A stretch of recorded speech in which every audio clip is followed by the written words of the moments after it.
So if you remember rightly, in chapter 27, lots of hailstones had started falling from the sky. So let's see what's happened to the travellers. Chapter 28.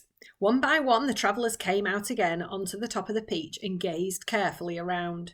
The moon was still shining as brightly as ever, and there were still plenty of huge, shimmering cloud mountains on all sides. But there were no cloudmen in sight now. "The peach is leaking!" shouted the old green grasshopper, peering over the side. "It's full of holes and the juice is dripping out everywhere." "That does it," cried the earthworm. "If the peach is leaking, then we shall surely sink." "Oh, don't be daft," the centipede told him. "We're not in the water now." "Oh, look," shouted the ladybird. "Look, look, look over there." Everybody swung round to look. In the distance and directly ahead of them, they now saw a most extraordinary sight. It was a kind of arch, a colossal curved shaped thing that reached high up into the sky and came down again at both ends. The ends were resting upon a huge flat cloud that was as big as a desert. "Now what in the world is that?" asked James. "It's a bridge! It's an enormous hoop cut in half. It's a giant horseshoe standing upside down." "Stop me if I'm wrong," murmured the centipede, going white in the face. "But might those not be cloud men climbing all over it?" There was a dreadful silence. The peach floated closer and closer. "They are cloud men! There are hundreds of them, thousands, millions." "I don't want to hear it," shrieked the blind earthworm. "I'd rather be on the end of a fish hook and used as bait than come up against those terrible creatures again." "I'd rather be fried alive and eaten by a Mexican," wailed the old green grasshopper. "Oh, please keep quiet," whispered James. "It's our only hope." They crouched very still on top of the peach, staring at the cloudmen. The whole surface of the cloud was literally swarming with them, and there were hundreds more up above climbing about on that monstrous, crazy arch. "But what is that thing?" whispered the ladybird, "and what are they doing to it?" "I don't care what they're doing to it," the centipede said, scuttling over to the tunnel entrance. "I'm not staying up here. Goodbye." But the rest of them were too frightened or too hypnotised by the whole affair to make a move. "Do you know what?" James whispered. "What?" they said. "What?" "That enormous arch. They seem to be painting it. They've used pots of paint and big brushes. You look." And he was quite right. The travellers were close enough now to see that this was exactly what the cloudmen were doing.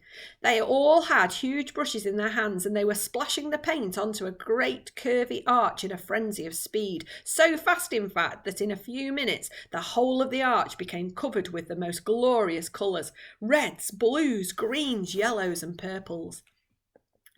"It's a rainbow," everyone said at once. "They're making a rainbow."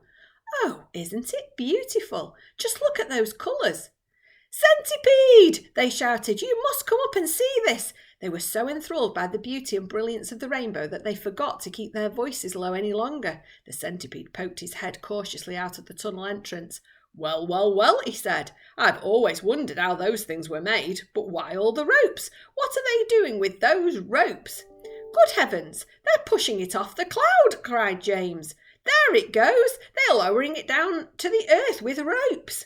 "And I'll tell you something else," the centipede said sharply. "If I'm not greatly mistaken, we ourselves are going to bump right into it." "Bless my soul, he's right," the old green grasshopper exclaimed. The rainbow was now dangling in the air below the peach. The peach was also just below the level of the cloud, and it was heading directly towards the rainbow, travelling rather fast. "We're lost!" Miss Spider cried, wringing her feet again. "The end has come." "Oh, I can't stand it," wailed the earthworm. "Tell me what's happening." "We're going to miss," shouted the ladybird. "No, we're not." "Yes, we are. Yes, yes. No. Oh, my heavens. Hold on, everybody," James called out, and suddenly there was a tremendous thud as the peach went crashing into the top of the rainbow. There's a picture of it crashing into the rainbow. This was followed by an awful splintering noise as the enormous rainbow snapped right across the middle and became two separate pieces. The next thing that happened was extremely unfortunate. The ropes that the cloudmen had been using for lowering the rainbow got tangled up in the silk strings that went up from the peach to the seagulls. The peach was trapped. Panic and pandemonium broke out among the travellers, and James Henry Trotter glancing up quickly, saw the faces of the 1,000 furious cloudmen peering down at him over the edge of the cloud. The faces had almost no shape at all because of the long white hairs that covered them. There were no noses, no mouths, no ears, and no chins. Only the eyes were visible in each face, 2 small black eyes glinting through the hairs. Then came the most frightening thing at all. One cloudman, a huge hairy creature who must have been 14 feet tall at least, suddenly stood up and made a tremendous leap off the side of the cloud, trying to get one of the silk strings above the peach. James and his friends saw him go flying through the air above them, his arms outstretched in front of him, reaching for the nearest thing, and they saw him grab it and cling to it with his hands and legs, and then very slowly, hand over hand, he began to come down the string. "Mercy! Help! Save us!" cried the ladybird. "He's coming down to eat us!" wailed the old green grasshopper. "Jump overboard!" "Then eat the earthworm first," shouted the centipede. "It's no good eating me. I'm full of bones like a kipper." "Centipede," yelled James, "quickly, bite through that string, the one he's coming down on." The centipede rushed over to the stem of the peach and took the silk string in his teeth and bit through it with one snap of his jaws. Immediately, far above them, a single seagull was seen to come away from the rest of the flock and go flying off with a long string tailing from its neck. And clinging desperately to the end of the string, shouting and cursing with fury, was a huge hairy cloudman.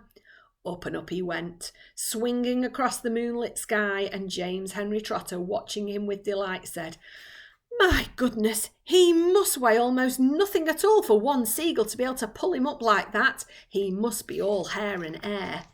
The rest of the cloudmen were so flabbergasted at seeing one of their company carried away in this manner that they let go of the ropes they were holding, and then, of course, down went the rainbow, both halves of it together tumbling towards the earth below.